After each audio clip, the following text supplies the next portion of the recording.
Hello friends, मैं यशवीन आपका स्वागत करती हूँ तक्षशिला ट्यूटोरियल्स के ऑनलाइन चैनल पर। तो दोस्तों, आज है लेक्चर हमारा 15.2। लेक्चर 15.1 में हमने पढ़ा था कि जैव विविधता क्या होती है और जैव विविधता किन पर निर्भर करती है। जैसे हमने जातीय विविधता पढ़ा था, आनुवांशिक विविधता पढ़ा था कि किस प्रकार से आनुवांशिक जीन में उनकी विविधताएँ हमें पाई जाती है। और विविधता का मतलब था वेरिएशन या डाइवर्सिटी, या हम उसको भिन्नता भी बोल सकते हैं, मतलब बहुत अलग अलग प्रकार उसके। और एक और हमने पढ़ा था जिसको हमने इकोलॉजिकल डाइवर्सिटी बोला था।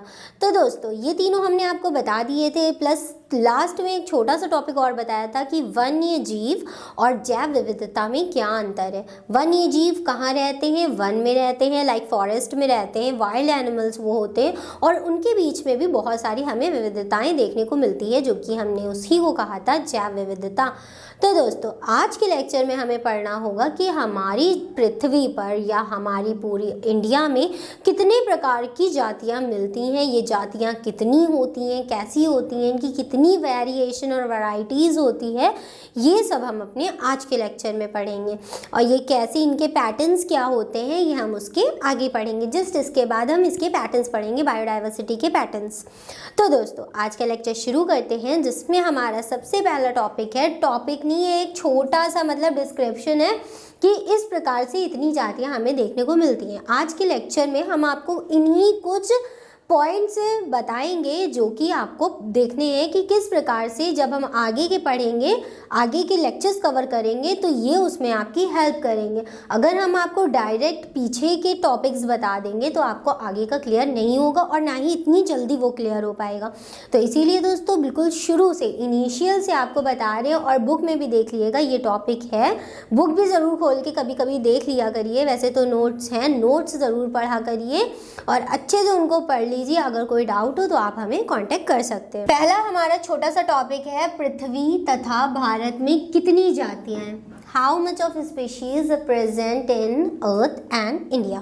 तो दोस्तों, इन दोनों जगहों को मिला के, दोनों एक ही जगह है हमारी पूरी पृथ्वी पे, क्या हमें सिर्फ एक जाति देखने को मिलती है? नहीं, एक जाति नहीं, बहुत अलग अलग जातियां देखने को मिलती है, जिसी को हमने क्या कहा था, जैव विविधता कहा था।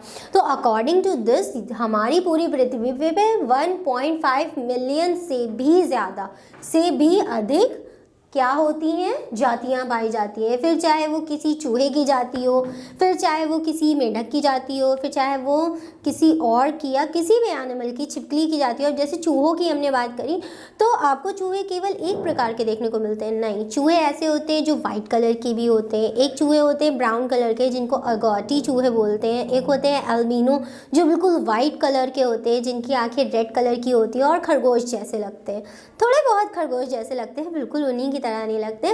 तो दोस्तों देखिए, चूहों में भी अलग अलग वैरायटीज़ मिली है। और प्रीवियस लेक्चर में भी हमने आपको बताया था कि जो धान होती है, चावल, क्या हमें एक प्रकार के चावल देखने को मिलते हैं? नहीं, सबने वैरायटी में चावल खाए होंगे। कभी बासमती खाया होगा, कभी जो खंडा चावल होता है, या कोई छोटे वाले चावल होते हैं या बड़े वाले चावल होते हैं। तो अलग अलग प्रकार के हमें चावल भी देखने को मिलते हैं। इसी प्रकार से जीव भी ऐसे होते हैं जो कि हमें बहुत अलग विविधता में पाए जाते हैं। तो दोस्तों, अब हम इसको पढ़ना स्टार्ट करते हैं। अब तक खोजी तथा नामित जातियों के प्रकाशित साक्ष्यों द्वारा तथ्यों से हम जानते हैं कि आज तक कितनी जातियां अंकित की गई हैं। अब दोस्तों, ये काम हमारा नहीं है कि हम नामांकित करें। अगर कोई नई जाति मिली है तो जो साइंटिस्ट होते हैं, तो बायोलॉजिकल साइंटिस्ट होते हैं, वो क्या करते हैं, उसका नामांकन करते हैं कि उसका नाम किस प्रकार से रखें। जैसे हमारा साइंटिफिक नेम क्या है, होमो सेपियंस, उसी प्रकार से हर जीव का एक साइंटिफिक नेम होता है, वो नाम रखा जाता है, उनके बारे में पता किया जाता है, उनके कैरेक्टर्स क्या होते हैं। तो ये सब काम करने के बाद हमें पता लगता है कि मेनली हमारी पृथ्वी पर कितनी जातियाँ प्रेजेंट है और कितनी जातियां ऐसी हैं जो कि अभी खोजी ही नहीं गई हैं। और काफ़ी सारी जातियां दोस्तों ऐसी हैं जो कि विलुप्त भी हो गई हैं। विलुप्त, हमने आपको बताया था विलुप्त का मतलब क्या होता है, वो जातियां जो अब हमारी पृथ्वी पे नहीं पाई जाती हैं। जैसे कि डायनासोर, क्या कहीं डायनासोर देखने को मिलता है हमें पूरी पृथ्वी पे? नहीं ना। तो डायनासोर की जातियां लुप्त हो गई हैं। ऐसे एक और है डोडो बर्ड, बहुत ही फेमस बर्ड थी, और अब वो क्या है, एक्सटेंट हो गई है। अब वो हमारी पृथ्वी पे हमें नहीं देखने को मिलती है। तो दोस्तों, आगे बढ़ते हैं।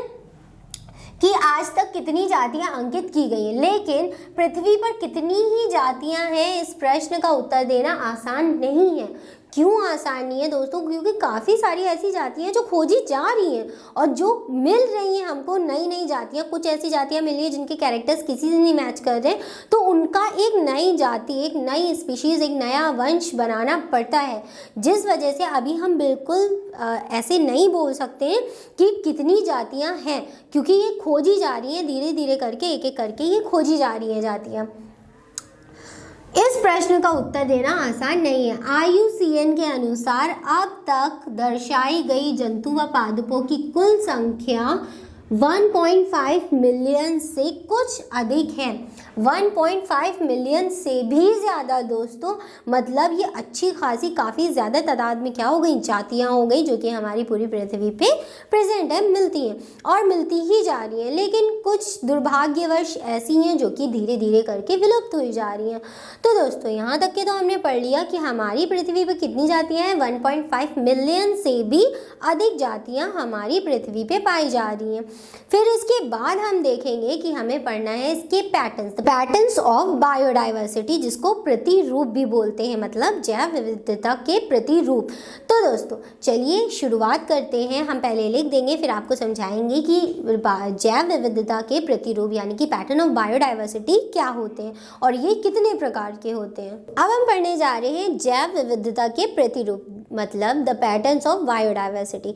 अब हमें इसमें क्या पढ़ना है कि बायोडाइवर्सिटी किन किन प्रतिरूपों या पैटर्न्स पर डिपेंड करती है। इसमें हमें दो चीज़ें पढ़नी है, एक है आंशिक प्रवणता और दूसरा है जातीय क्षेत्र संबंध। इसके बारे में हम आपको ये वाला पढ़ाने के बाद बताएंगे। तो सबसे पहले काम में हमें देखना है कि ये क्या होता है।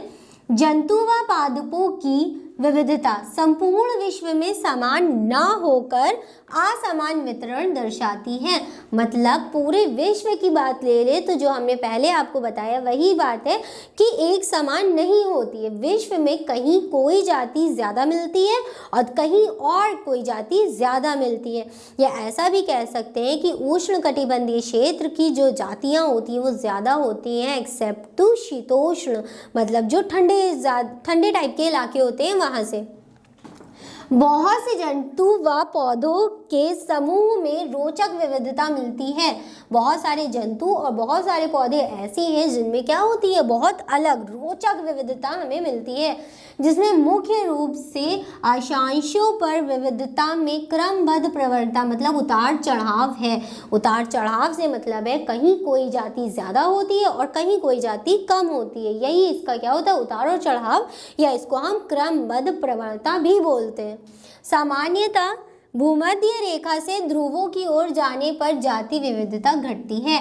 मतलब सामान्यतः क्या कहने का मतलब है, भूमध्य रेखा से ध्रुवों की ओर, भूमध्य रेखा जो कि एक आर्टिफिशियल लाइन होती है, जियोग्राफी में हम लोग ने पढ़ा होगा भूमध्य रेखा के बारे में। भूमध्य रेखा से ध्रुवों की ओर जाने पर जातीय विविधता घटती है। जातीय विविधता मतलब बहुत कम वेरिएशन, बहुत ही कम डाइवर्सिटी हमें देखने को मिलती है जब हम भूमध्य रेखा से किस तरफ जाते, ध्रुवों की ओर जाते। मतलब अभी आगे एग्जाम्पल देंगे तो उसमें हम आराम से समझ जाएंगे। केवल कुछ ही अपवादों को छोड़कर उष्णकटिबंधीय, ठीक, उष्णकटिबंधीय क्षेत्र में शीतोष्ण या ध्रुव प्रदेशों से अधिक प्रजातियां पाई जाती हैं। मतलब शीतोष्ण में कम प्रजातियां पाई जाती हैं, जबकि उष्णकटिबंधीय जो क्षेत्र होते हैं वहाँ पर जातियां ज़्यादा पाई जाती है। और यही आपकी क्रमबद्ध प्रवणता, यानी कि इनमें उतार चढ़ाव होता है। कैसा उतार चढ़ाव दोस्तों, कोई इसमें ऊपर नीचे वाला उतार चढ़ाव नहीं है। इसमें बस ये कहा गया है कि जब आप भूमध्य रेखा से ध्रुवों की तरफ जाएंगे तो आपको जो जातियों की विविधता है वो कम होती दिखाई देगी। जैसे कि उष्णकटिबंधीय जो क्षेत्र होते हैं वहाँ पे जातियाँ ज़्यादा मिलती हैं, एक्सेप्ट तो जब हम देखते हैं कि शीतोष्ण वाले क्षेत्र या ध्रुव प्रदेशों से अधिक जातियाँ पाई जाती हैं किनमें, उष्णकटिबंधीय क्षेत्र में। तो ये हमारा हो गया आंशिक प्रवणता। इसके बाद दोस्तों हमें पढ़ना है जातीय क्षेत्र संबंध। जो कि थोड़ा सा बड़ा है, इसलिए हमने इसको यहाँ पे नहीं लिखा है। अब हम ये ऊपर आपको लिख के पूरा समझाएंगे। इसका एक छोटा सा डायग्राम है जो कि आपको बताएंगे, उसके बाद अपना लेक्चर कंप्लीट हो जाएगा। तो दोस्तों, हमारा खा प्रतिरूप है, यानी कि हमारी जैव विविधता का खा प्रतिरूप है जातीय क्षेत्र संबंध। मतलब किस प्रकार से जो जातियों का संबंध है वो क्षेत्र से होता है। जैसे कि हमने आपको बताया था कि काफ़ी सारे क्षेत्र ऐसे हैं जिनमें जातियां अधिक मिलती हैं और काफ़ी सारे क्षेत्र ऐसे होते हैं जिसमें जातियां कम मिलती हैं।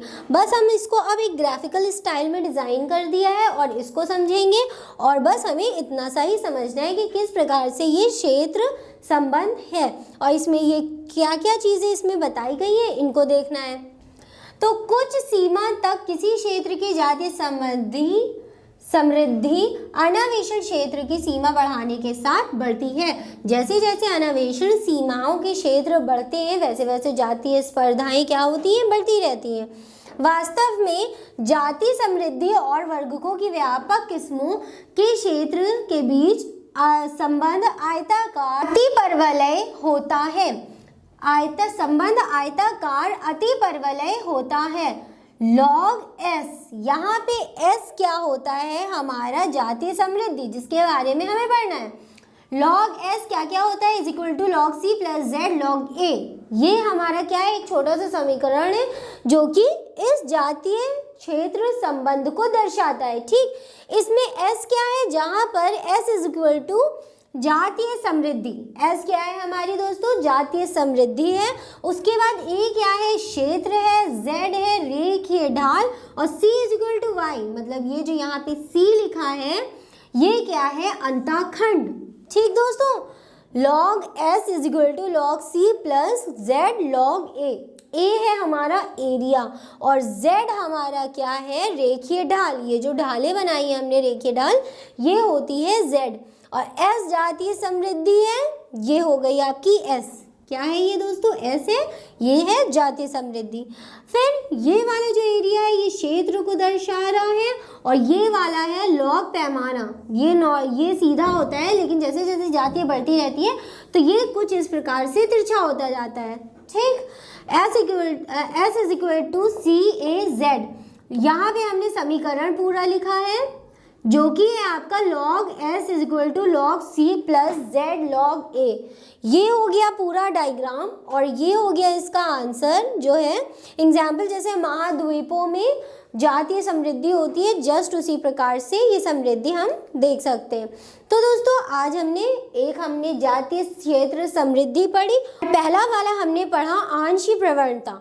तो दोस्तों, यहाँ तक कि हमारा जो लेक्चर है वो कंप्लीट होता है। आज के लेक्चर में हमने सिर्फ इतना ही पढ़ा कि पृथ्वी पर हमारी कितनी जातियाँ प्रेजेंट है। 1.5 मिलियन जातियाँ प्रेजेंट है। एक प्रकार की जातियाँ नहीं होती और उनके प्रतिरूप क्या क्या होते हैं, 2 प्रतिरूप थे, हमने दोनों प्रतिरूप को पढ़ लिया। अब नेक्स्ट लेक्चर हमारा बहुत ही ज़्यादा इंपॉर्टेंट लेक्चर है, उसे अच्छे से ध्यान से पढ़िएगा, क्योंकि जितना हमने अभी बेसिक पढ़ाया है आप लोग को, वो उसी लेक्चर के लिए पढ़ाया है।